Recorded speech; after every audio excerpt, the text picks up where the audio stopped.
What's going on, guys? Romel Gibson with Gibson TV, back at you again. Life's been a little crazy here lately. You know, I've had a lot going on, so I haven't really had a chance to make vlogs. Mostly because nothing really interesting was happening. It's mostly all stress and being at home. Didn't record that for you, but back at it again, man. Trying to make another vlog for y'all. But today ain't too much interesting gonna happen. I'm just sitting in Lowe's parking lot behind the Chick-fil-A, waiting for an order to come in. I'm on my DoorDash shit today, so not a whole lot going on. Just making that money, man. Trying to make money at least. But yeah, I haven't had a chance to go down to the Goodwill yet. Again, lots been going on.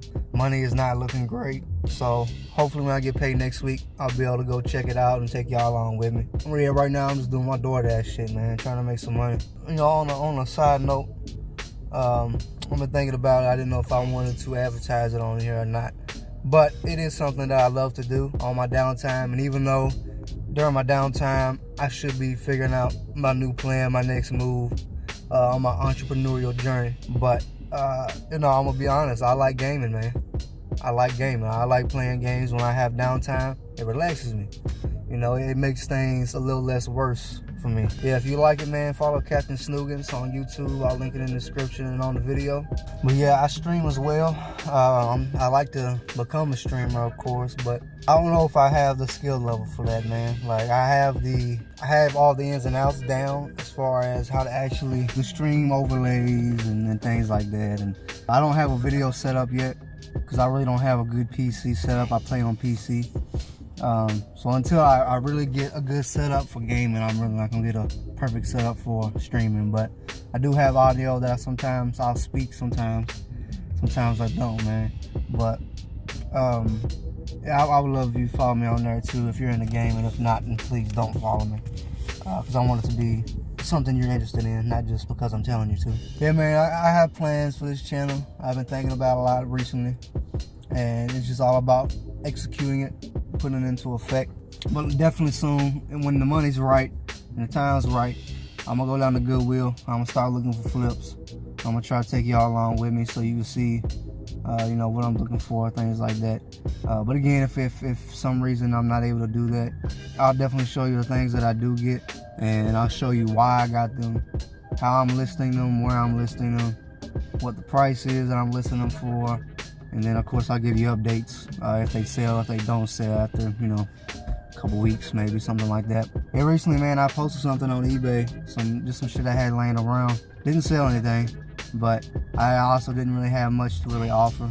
So even if, you know, even when I offered a low price for them, it just didn't really sell.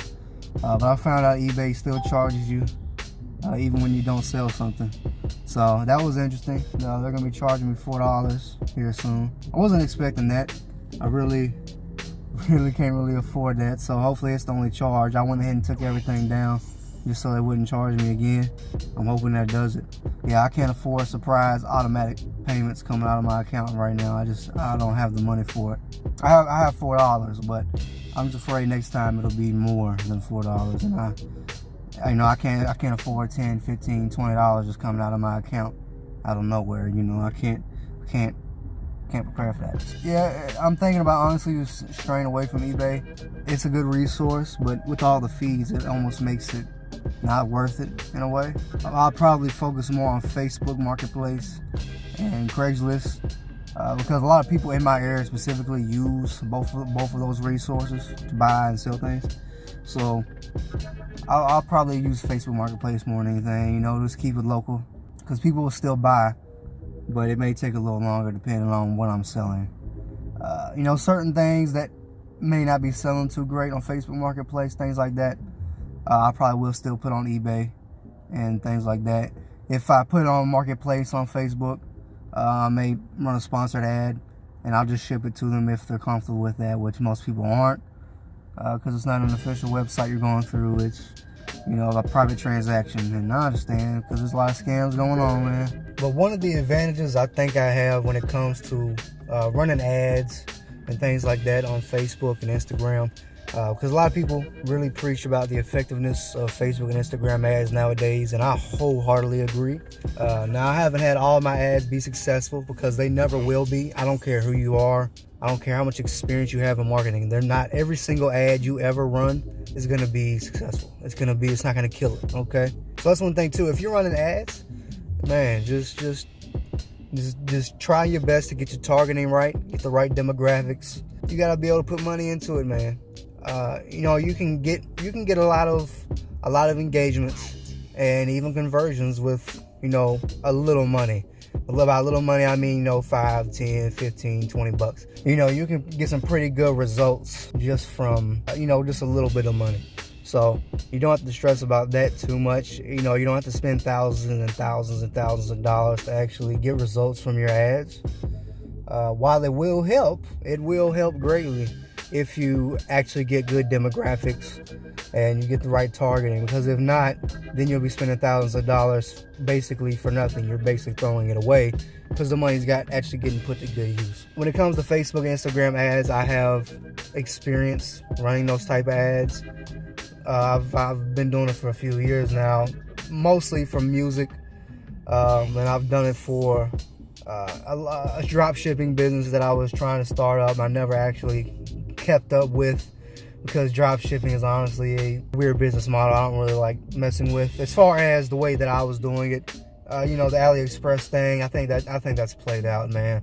And definitely, unless you just come across the new marketing scheme and your website looks completely different, the way it's set up is completely different, you would have to change everything about it. Basically, that to be a successful AliExpress dropshipper in 2019, you have to do something different. That's all there is to it. Now, if you're doing dropshipping and it's working for you, man, congratulations. I wish I could be you, because I've tried it. It did not work out, and I was tired of wasting money, wasting time with it, because it took a lot of time building that fucking store and keeping it managed and running it. So I said, fuck it, basically. So if you're doing it and it's working out for you, man, hey, man, I'm so proud of you. Keep going, man. Get you that bag. Let me know when you make that first million, man. We're gonna turn up, but it's just not for me. It's not for me. It hasn't worked well for me. I don't want to keep working at it if it's not going to work out. So, but yeah, when it comes to Facebook, Instagram ads, I've had experience with it. So, I'm comfortable running ads like that. Ads aren't as bad as people sometimes make it. You really make it harder on yourself if you try to have too much targeting, too many demographics, and they don't align with the product or the service that you're selling. For instance, even just to show the power of Craigslist, which it really is a good resource. It's still local. So, I mean, you're limited to the people in your area and what they are wanting to buy. For instance, if, I don't know, you find a bullwhip at Goodwill or something, I don't know. And you live in the middle of New York City and you're trying to sell this bullwhip. But you're on Craigslist trying to sell the bullwhip. Now, granted, I'm sure there's people that would want a bullwhip just because they saw Indiana Jones too many times. I'm one of those people. But most of the time, it's going to be people with cows, right? They use it as a tool to herd cows. I'm going to go out on a limb and say there is not any cows or any farming going on in the middle of New York City, right? That's one thing that's the downside of Craigslist, okay? Now, granted, you might have a farmer drive in from fucking Kansas. It's highly doubtful. Maybe from Maine. It could drive from Maine. Sure, it could drive from Maine to New York City to pick up a bullwhip they could have got in town, right? But yeah, I mean, it's still a good resource though. For instance, I started getting into the wholesaling thing, the wholesaling real estate, right? You find an owner that's trying to get rid of a house super quick. Usually homeowners that own a house don't live in them. People that get houses in wheels, things like that.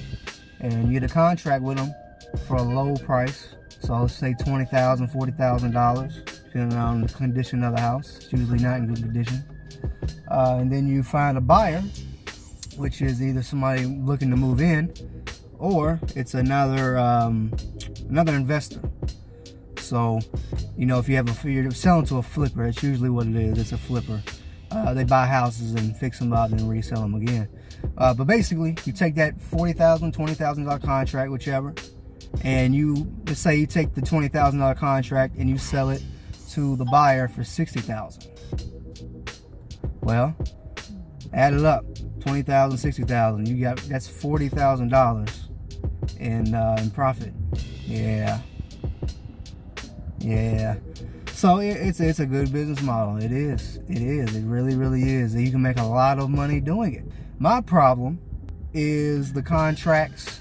You know, it's a very sketchy kind of business model. People will argue and say that it's not, but it is. Let's be honest, because it doesn't require a real estate license, doesn't require a broker license, even though it's very similar to brokering. Again, I'm not knocking it. I wish I could do it.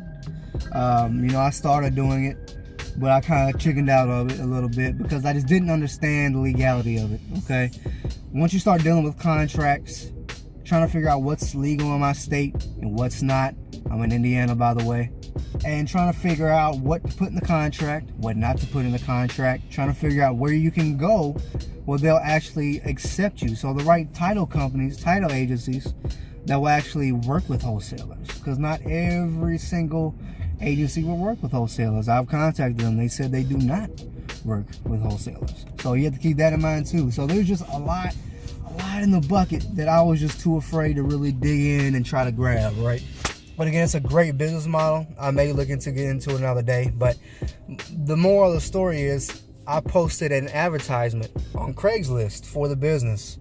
Kentuckiana Home Sales is the name of the business I created that I plan to get back into later on. But basically, I put an ad on Craigslist. You know, sell your home fast, yada yada yada. It wasn't a super big ad. Didn't have a whole lot of information. It was basically just saying, hey, do you have a house that you're wanting to get rid of, or a house that you own but you don't live in anymore or never have lived in?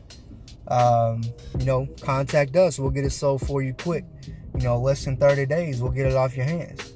You know, no realtor fees, things like that. So, you know, of course, people are really interested in that, especially in my area. So, probably like a week later, I got an email from somebody locally that wanted me to come look at the house. They're dying to sell the house, but I didn't go look at it because, one, I still wasn't sure how to actually, you know, calculate repairs, the ARV, things like that. I still wasn't 100% on it. And again, I didn't know what contract to print up, because if they were ready, if I gave them an offer, they're like, I said 20,000, or it was a nicer house, I'd probably give them about 40. I try probably about 40 first. Yeah, I go for 40. We probably end up at 80. But I start at 40. Well, we'll probably end up at 60. Yeah, let me not underestimate my negotiating abilities, right?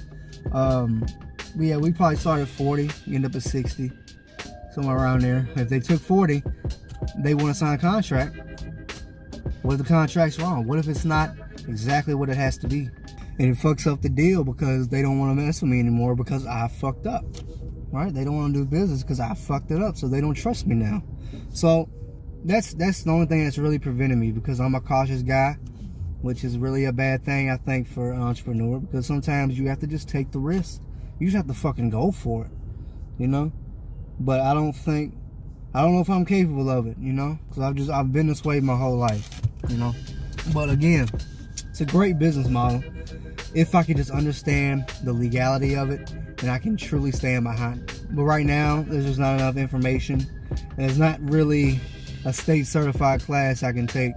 You know, it's mostly just people selling classes that probably have never wholesaled in their life or haven't really been successful in wholesaling, but they're selling you shit because they have a nice suit on, and they're basically just scamming people.